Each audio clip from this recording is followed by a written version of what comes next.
Welcome to 7 news Telugu బులెటిన్ల ముందుగా headlines. Somnath ఆలయంలో ప్రధాని మోడీ ప్రత్యేక పూజలు.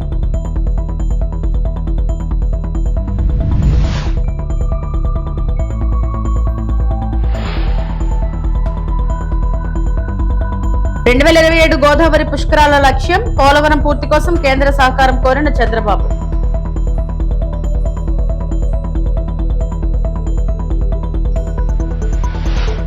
తమిళనాడు అసెంబ్లీలో సీఎం విజయ్ ప్రమాణ స్వీకారం, పెరంబూర్ ఎమ్మెల్యేగా కొనసాగింది.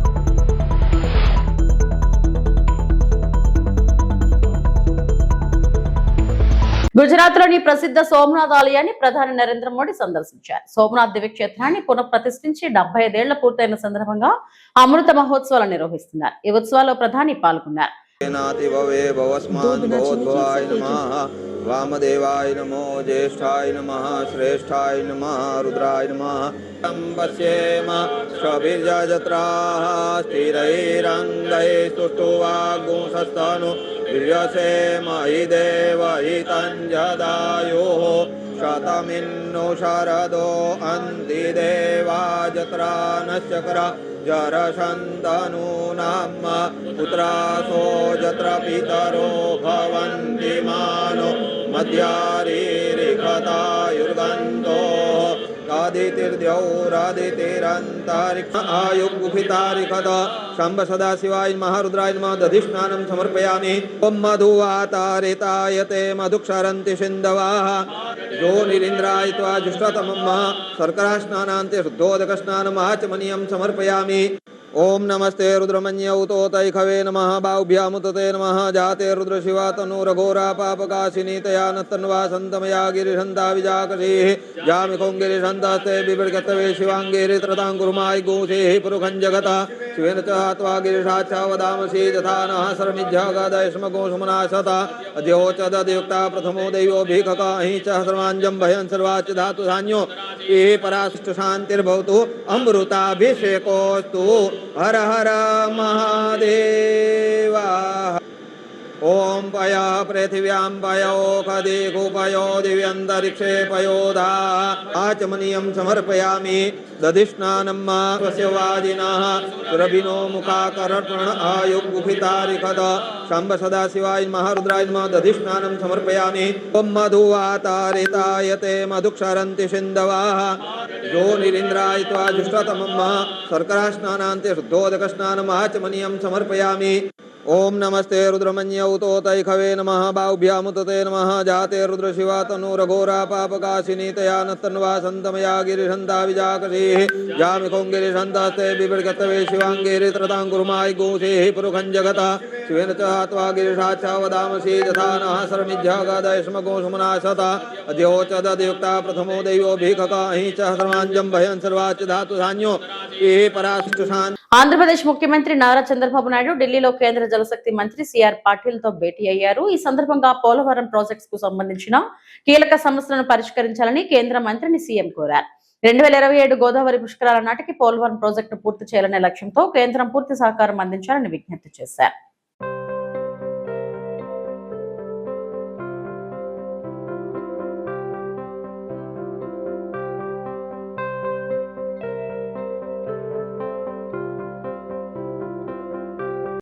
సింగపూర్లోని పుంగోల్ తరహాలో అమరావతిలో నిర్మించబోయే ఇంటిగ్రేటెడ్ టౌన్షిప్ దేశానికే మోడల్ గా నిలుస్తుందని ఏపీ మంత్రి నారా లోకేష్ అన్నారు. సింగపూర్ పర్యటనలో భాగంగా అక్కడి వాణిజ్య పరిశ్రమల మంత్రిత్వ శాఖ జాయింట్ ఇంప్లిమెంటేషన్ స్టీరింగ్ కమిటీ ప్రతినిధులతో ఆయన సమావేశమయ్యారు. ఈ సందర్భంగా లోకేష్ మాట్లాడుతూ కేఐఎస్సి మద్దతుతో అమరావతి ఎకనామిక్ రీజియన్ ను అత్యుత్తమంగా అభివృద్ధి చేయాలని తాము కోరుకుంటున్నామని చెప్పారు. ఎకనామిక్ రీజియన్ అభివృద్ధిలో ఆసక్తి గల భాగస్వాములను ఆహ్వానిస్తూ ఇప్పటికే నోటిఫికేషన్ జారీ చేశామన్నారు. రాజధాని అమరావతికి ఇప్పుడు జాతీయ చట్టబద్ధత ఉందని చెప్పారు.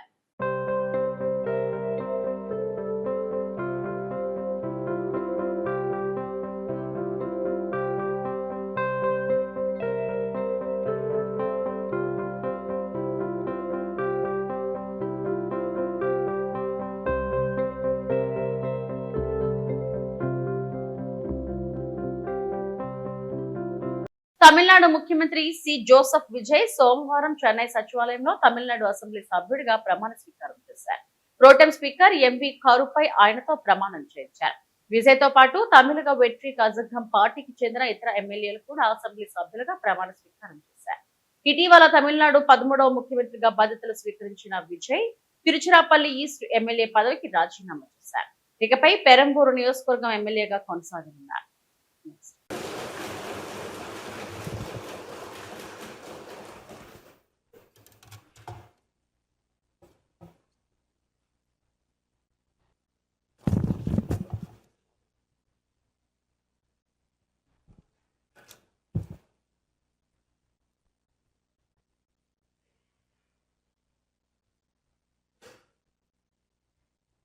சட்டமன்ற பேரவையின் உறுப்பினராக தேர்ந்தெடுக்கப்பட்ட சி. ஜோசப் விஜய் எனும் நான் சட்ட முறைப்படி நிறுவப்பெற்றுள்ள இந்திய அரசமைப்பு சட்டத்தில் உண்மையான நம்பிக்கையும் பற்றுறுதியும் கொண்டிருப்பேன் என்றும் இந்திய நாட்டின் இறையாண்மையையும் ஒருமைப்பாட்டையும் நிலைநிறுத்துவேன் என்றும் நான் மேற்கொள்ள இருக்கும் கடமையை நேர்மையுடன் நிறைவேற்றுவேன் என்றும் உளமாற உறுதி கூறுகிறேன்.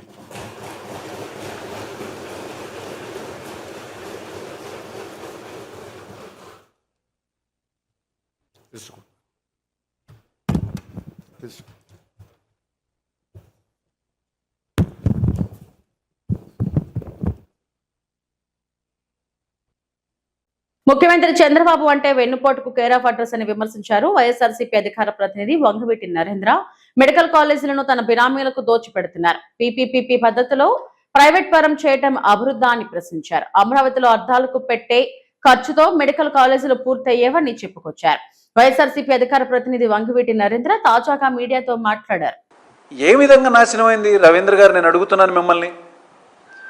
5 సంవత్సరాల్లో 2 సంవత్సరాల పాటు ఎన్నో సందర్భాల్లో మేము చెప్పడం జరిగింది. ఒక మండలం కాదు, ఒక జిల్లా కాదు, ఒక రాష్ట్రం కాదు, ఒక దేశం కాదు, ప్రపంచం మొత్తం తల్లకిందులైపోయే పరిస్థితుల్లో కరోనా అనేటువంటి విపత్తులో చాలామంది ఎన్ని రకాలుగా ఇబ్బందులు పడ్డారు, ఏం చేయాలో తెలియక అయోమయం పరిస్థితుల్లో ఉంటే ఆ 2 సంవత్సరాలు తీసేగా మిగిలిన 3 సంవత్సరాల్లో జగన్మోహన్ రెడ్డి గారు ఏదైతే మేనిఫెస్టో ఆయన మాట ఇచ్చారో ప్రజలకి, నేను ఇవి చేసి చూపిస్తాను, ఇవి మీకు అందుబాటులో ఉండేటట్టు చేస్తాను అని చెప్పిన ప్రతి ఒక్క మాట ఆయన తూచా తప్పకుండా పాటించింది కాకుండా మేనిఫెస్టోలో లేని వాటిల్ని కూడా ప్రజలకి ఎన్నో సంక్షేమ పథకాలు అందజేసింది కాకుండా, మీరు అంటున్నారు కదా రాష్ట్రం నాశనం అయిపోయిందని.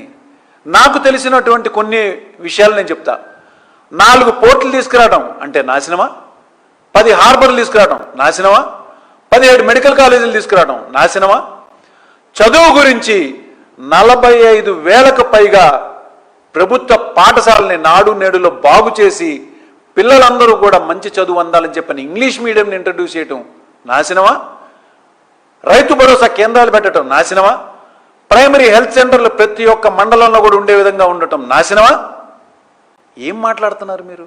జిల్లా కేంద్రమైన కర్నూలుకు ప్రయాణికుల సౌకర్యార్థం ఎమ్మెక్నూరు నుంచి బస్సుల సంఖ్య పెంచాలని కాంగ్రెస్ పార్టీ నేతలు ఆర్టీసీ డిపో మేనేజర్ మద్దిలెట్టి నాయుడుకు వినతి పత్రం అందజేశారు. ఈ సందర్భంగా నియోజకవర్గ కోఆర్డినేటర్ కాసిం వలీ మాట్లాడుతూ ఉదయం సాయంత్రం వేళల్లో బస్సులు సమయానికి లేక ప్రయాణికులు తీవ్ర ఇబ్బందులు పడుతున్నారని తెలిపారు. కర్నూలు, గూడూరు, మంత్రాలయం, ఆదోని, కోసిగి, ఉరుకుంద, పత్తికొండ, ఐజీ రూట్లలో బస్సుల కొరత వల్ల ప్రయాణికులు బస్టాండ్లలో గంటల తరబడి వేచి చూస్తున్నారని చెప్పారు. కొన్ని చోట్ల ఆర్టీసీ బస్సులు స్టాపింగ్ ఉన్నా ఆపడం లేదని ఆరోపించారు. రోజు వేలాది మంది కర్నూలుకు రాకపోకలు చేస్తున్న నేపథ్యంలో బస్సుల సంఖ్య పెంచాలని డిమాండ్ చేశారు. అలాగే బస్టాండ్లో ఫ్యాన్లు, మరుగుదొడ్లు, త్రాగునీటి సౌకర్యాలు కల్పించాలని కోరారు. దీనిపై స్పందించిన డిపో మేనేజర్ ప్రయాణికులకు ఇబ్బంది లేకుండా చర్యలు తీసుకుంటామని హామీ ఇచ్చారు. దాదాపు పొద్దున్న టైంలో సార్ 8 గంటల నుంచి 7 గంటల నుంచి 10 గంటలకు 200 మంది.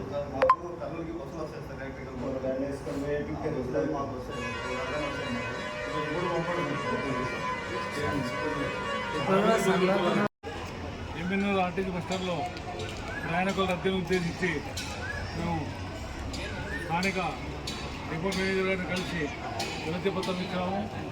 ఈ వినతి పత్రంలో బస్సులు పెంచాలనే ప్రధాన ఉద్దేశం ఇక్కడ పొద్దున సాయంత్రము మధ్యాహ్నము బస్సు సరైన సమయంలో కర్నూలుకి లేవని ప్రజలు తర్వాత ప్రయాణికులు ఆవేదన చెందుతున్నారు.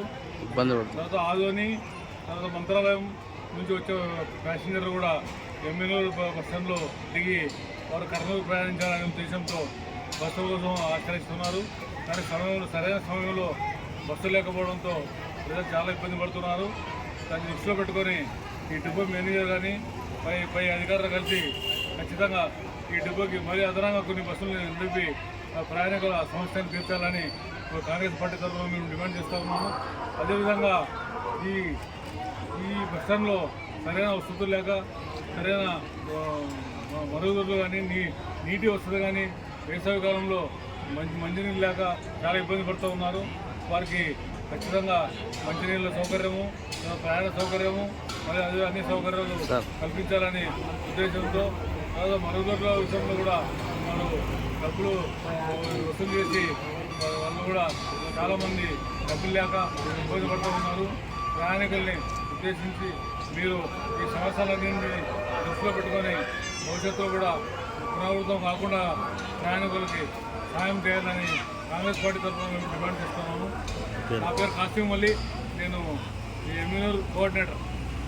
ఆంధ్రప్రదేశ్లో కూటమి ప్రభుత్వం అభివృద్ధి సంక్షేమమే లక్ష్యంగా ముందుకు సాగుతుందని ప్రభుత్వ చీఫ్ విప్ జీవి ఆంజనేయులు అన్నారు. వినుకొండలో 1.85 కోట్లతో నిర్మిస్తున్న రామలింగేశ్వర స్వామి గిరి ప్రదక్షిణ బీటీ రోడ్ పనులను ఆయన ఆకస్మికంగా తనిఖీ చేశారు. పనుల నాణ్యతలో రాజీ పడకుండా భక్తులు స్థానికుల సౌకర్యార్థం త్వరగా పూర్తి చేయాలని అధికారులను ఆదేశించారు. గత ప్రభుత్వం రాష్ట్రాన్ని అప్పుల్లో ముంచినా ప్రస్తుతం ప్రభుత్వం అభివృద్ధి పనులను వేగంగా కొనసాగిస్తుందన్నారు. అమరావతి పోలవరం పనులతో పాటు రోడ్లు, డ్రైనేజీ, విద్యుత్ సదుపాయాలు, టిట్కో ఇళ్ల అభివృద్ధికి భారీగా నిధులు విడుదల చేశామని తెలిపారు. జలధార ద్వారా గ్రామాలకు తాగునీరు అందిస్తున్నామని చెప్పారు. సంక్షేమ పథకాలలో భాగంగా పెన్షన్ ను 4,000కు పెంచి ఇంటి వద్దకే అందిస్తున్నామని, తల్లికి వందనం మహిళలకు ఉచిత బస్సు ప్రయాణం, దీపం ఉచిత గ్యాస్ సిలిండర్లు, రైతులకు అన్నదాత సుఖీభవ పెట్టుబడి సాయం అందిస్తున్నామని జీవి ఆంజనేయులు వివరించారు. ధాన్యం కొనుగోలు గురించి మాట్లాడే హక్కు మీకుందా? ఏదో ప్రెస్ మీట్ పెట్టి రోజు ప్రభుత్వమే దుమ్మెత్తిపోయటం తప్ప ఏమనుందా? నేను అడుగుతున్నా, ఆ రోజు మీరు ధాన్యం కొని రైతులకు 6 నెలల పాటు, సంవత్సరం పాటు ఎందుకు మీరు రైతులకు డబ్బులు ఇవ్వలేదు? రైతులను నక్కేట ముంచారు. కారణం ఏంటి? ఆ రోజు మీరు పొగాకు కొన్నారా? ఎందుకు కొనలేదు? రైతులు పండించిన పంటలు గిట్టుబాటు ధర ఇచ్చారా వైసీపీ పాలనలో?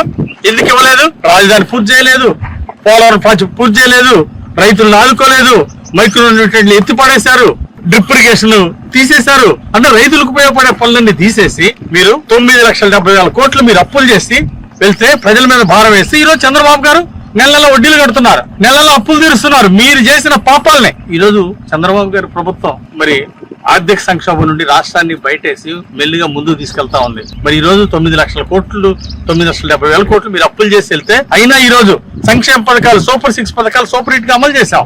70,000 కోట్లు ఖర్చు పెట్టాం. దీని గురించి మీరు ఎందుకు మాట్లాడు? సంవత్సరానికి 250 రూపాయలు పెంచిన మీరు 5 ఏళ్ల పాటు 1,000 రూపాయలు పెంచడానికి 5 సంవత్సరాలు పట్టింది మీకు. కానీ మేము మొదటి నెల నుండే చంద్రబాబు నాయుడు గారు 3,000 పెన్షన్ 4,000 చేశారు. దాని గురించి ఎందుకు మాట్లాడరు మీరు?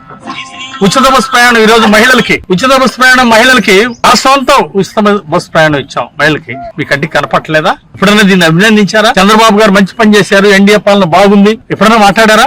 పవన్ కళ్యాణ్ గారు పల్లె పండుగ పేరుతో గ్రామ సేవలు అభివృద్ధి చేస్తే దాని గురించి ఏ రోజన్నా అభినందించారా మీరు? ధాన్యం కొనుగోలు చేసి 6 నెలలు, సంవత్సరం పాటు రైతులకు డబ్బులు ఇవ్వకుండా ఏడిపించినటువంటి మీరు ఈ రోజు ధాన్యం కొంటలేదు, అది కొంటలేదు, ఇది కొంటలేదు అంటారా? గత 5 ఏళ్ల వైసీపీ పాలన కంటే ఈ రోజు రెట్టింపు కొన్నాం. రైతుల దగ్గర ధాన్యం కొనుగోలు చేసాం. మొక్కజొన్నకి గిట్టుబాటు ధర ఇమ్మని చెప్పేసి ఈ రోజు కన్సర్న్ కంపెనీలతో కూడా ప్రభుత్వం చర్చలు జరుపుతా ఉంది. కేంద్ర ప్రభుత్వానికి లెటర్ రాయడం కూడా జరిగింది, కేంద్ర ప్రభుత్వం సహకరించమని చెప్పేసి. ఈ రోజు రైతులు మైక్రో న్యూట్రియెంట్లు ఉచితంగా ఇస్తున్నాం, రైతులకు డ్రిప్ ఇరిగేషన్ 90% సబ్సిడీతో ఇస్తున్నాం, ఎస్సీ ఎస్టీలకు ఉచితంగా డ్రిప్ ఇరిగేషన్ ఇస్తున్నాం. మీరు ఎందుకు చేయలేకపోయారు? శ్రీ బీరప్ప కామరాతి కళ్యాణ మహోత్సవంలో పాల్గొన్న ఎమ్మెల్యే దొంతి మాధవరెడ్డి నర్సంపేట దుగ్గొండి మండలం మారిపల్లి గ్రామంలో గొల్ల కురుమల ఆరాధ దైవం శ్రీ బీరప్ప కామరాతి కళ్యాణ మహోత్సవంలో ముఖ్య అతిథిగా నర్సంపేట ఎమ్మెల్యే దొంతి మాధవరెడ్డి పాల్గొని ప్రత్యేక పూజలు నిర్వహించారు. కార్యక్రమంలో గ్రామ సర్పంచ్, మండల కాంగ్రెస్ పార్టీ నాయకులు, వివిధ గ్రామాల సర్పంచ్లు, గ్రామ కాంగ్రెస్ పార్టీ నాయకులు, గొల్ల కురుమ కులస్తులు తదితరులు పాల్గొన్నారు.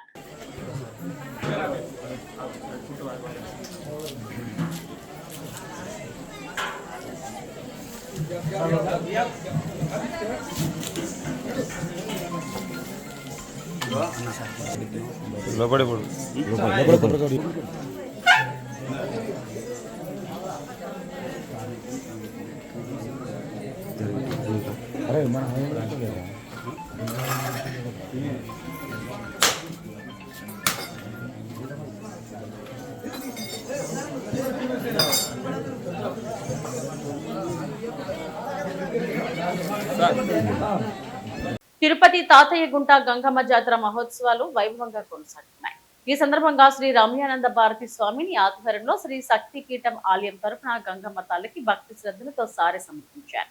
ప్రత్యేక పూజలు నిర్వహించి జాతర విజయవంతం కావాలని ప్రార్థించారు. తిరుపతి తాతయ్య గుంట గంగమ్మ జాతర మహోత్సవం పురస్కరించుకుని శ్రీ రమ్యానంద భారతి స్వామిని ఆధ్వర్యంలో శ్రీ శక్తి పీఠం టెంపుల్ తరఫున గంగమ్మ తల్లికి సారె సమర్పించారు. ఆలయ సాంప్రదాయాల ప్రకారం అమ్మవారికి పట్టు వస్త్రాలు, పసుపు, కుంకుమలను సమర్పించి ప్రత్యేక పూజలు నిర్వహించారు. అనంతరం జాతర మహోత్సవాలు విజయవంతంగా కొనసాగాలని ప్రార్థించారు. ఈ కార్యక్రమంలో భక్తులు, మహిళలు, ఆలయ ప్రతినిధులు పాల్గొన్నారు. ఈ సంవత్సరం కూడా మన వాళ్ళందరితో కలిసి అమ్మవారికి సారె తీసుకురావటం జరిగింది. ధర్మ సంస్థాపనార్థాయ సంభవామి యుగే యుగే అన్నట్లుగా ప్రతి యుగంలోనూ అధర్మం పెచ్చురినప్పుడు దైవం ఒక రూపాన్ని ధరించి దుష్ట శిక్షణ, శిష్ట రక్షణ చేస్తుంది. ఇక్కడ గంగమ్మ తల్లిగా పరమేశ్వరుడు వెంకటేశ్వరుని యొక్క సోదరిగా అమ్మవారు అవతరించి అధర్మం అనేటువంటిది రూపమాపటం కోసం ఇక్కడ స్థిర నివాసం ఏర్పరచుకున్నది గంగమ్మ తల్లి. ఆ అమ్మవారిని ఈ జాతర సందర్భంగా అమ్మవారికి ప్రత్యేక పూజలు చేసి లోకశాంతి, దేశక్షేమము, రక్షణ అనేటువంటి సంకల్పం చేయటం జరిగింది.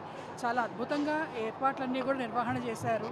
మన టెంపుల్ చైర్మన్ గారు, ఈవో గారు ప్రభుత్వ సహాయంతో భక్తులకు ఎటువంటి ఇబ్బందులు లేకుండా చక్కటి సదుపాయాలతోటి అన్నీ కూడాను ఇక్కడ ఏర్పాట్లు చేయటం జరిగింది. ఆ అమ్మని అందరూ కూడా బాగుండాలి అని ప్రత్యేకంగా ప్రార్థనలు చేయటం జరిగింది. స్వస్తి.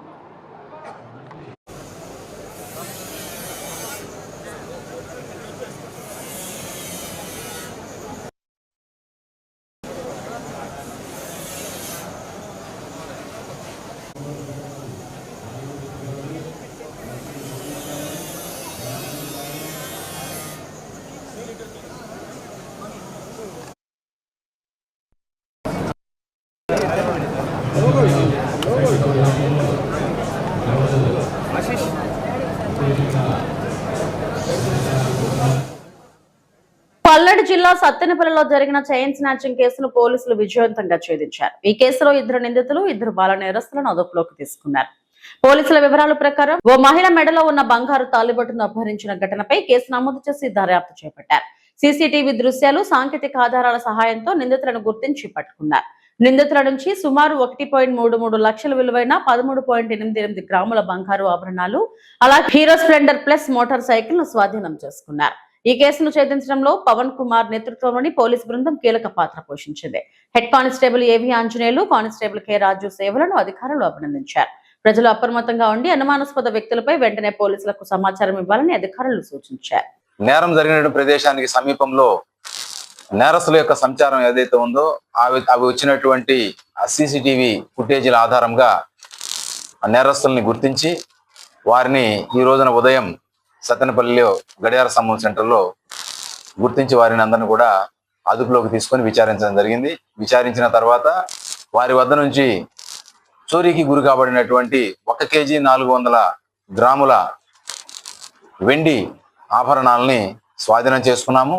దానితో పాటుగా ఈ యొక్క నేరం చేయడానికి ఉపయోగించినటువంటి ఒక మోటార్ సైకిల్, అదే విధంగా ఆ యొక్క షట్టర్ తాళాలు పగలగొట్టడానికి ఉపయోగించినటువంటి గడ్డపారను కూడా స్వాధీనం చేసుకోవడం జరిగింది. ఈ నేరంలో ముఖ్యంగా 2 పెద్దవాళ్ళు, 2 చట్టంతో విభేదించినటువంటి బాలురు, అంటే మైనర్స్ 2 పార్టిసిపేట్ చేయడం జరిగింది. ఆ 2 మైనర్స్ లో కూడా ఒకరు గతంలో ఒక 3 నేరాలలో పాల్గొని వారిని జువెనైల్ బోర్డు ముందు ప్రొడ్యూస్ చేయటము, హోంకు పంపించినటువంటి బాలుడు, ఇంకొక కొత్త బాలుడు ఈ నేరంలో పాల్గొన్నారు. దీంట్లో ముఖ్యంగా ఎవరైతే 2 పెద్దవాళ్ళు ఉన్నారో షేక్ హుస్సేన్ షరీఫ్ అలియాస్ చోటు, ఇతను ఒక మెకానిక్ షాప్ రన్ చేస్తూ ఉంటాడు. దానితో పాటుగా 2వ వ్యక్తి నల్లగట్ల శివయ్య. వీళ్ళిద్దరు కూడా సత్తెనపల్లి పట్టణానికి సంబంధించినటువంటి వాళ్ళే. వీళ్ళిద్దరూ క్రికెట్ బెట్టింగ్స్ లో అప్పులు చేసి పెట్టడము, అప్పులు ప్రెజర్ ఎక్కువ కావటము, దానితోటి ఆ అప్పులు తీర్చడానికి వేరే మార్గం లేకపోవడంతో ఆల్రెడీ కొంత నేర స్వభావం కలిగినటువంటి ఈ బాలురు ఎవరైతే ఉన్నారో వారిద్దరిని కూడా వారు ఒక టీమ్ గా తయారయ్యి వీరు ఈ యొక్క నేరం చేయటానికి, ఈ యొక్క దొంగతనం చేయటానికి ప్లాన్ వేసుకొని ప్రణాళికాబద్ధంగా ఆ యొక్క గడ్డపార తీసుకొని జనసంచారం లేనటువంటి సమయంలో వెళ్లి ఆ షట్టర్ని పగలగొట్టి దాని లోపల ఉండేటటువంటి వెండి ఆభరణాలని దొంగతనం చేయడం జరిగింది. ఈ నేరాన్ని 8వ తారీఖు ఉదయం మనకు రిపోర్ట్ అయితే ఈ రోజున 11వ తారీఖు అంటే 3 రోజుల్లో నేరాన్ని ఛేదించడమే కాకుండా నిందితుల్ని అదుపులోకి తీసుకోవడము, అదే విధంగా నేరంలో పోగొట్టినటువంటి ఏదైతే దొంగతనానికి గురి కాబడినటువంటి ఏదైతే సొత్తున్నదో సొత్తుని యథాతథంగా రికవరీ చేసినటువంటి ఎస్ఐ పవన్ గారికి, అదే విధంగా దీంట్లో భాగస్వాములైనటువంటి దర్యాప్తులో భాగస్వాములైనటువంటి ఆంజనేయులు, రాజు వీరందరూ కూడా అభినందిస్తూ ఇవి ఇప్పటివరకు నా బులెటిన్ అప్డేట్స్. నమస్తే.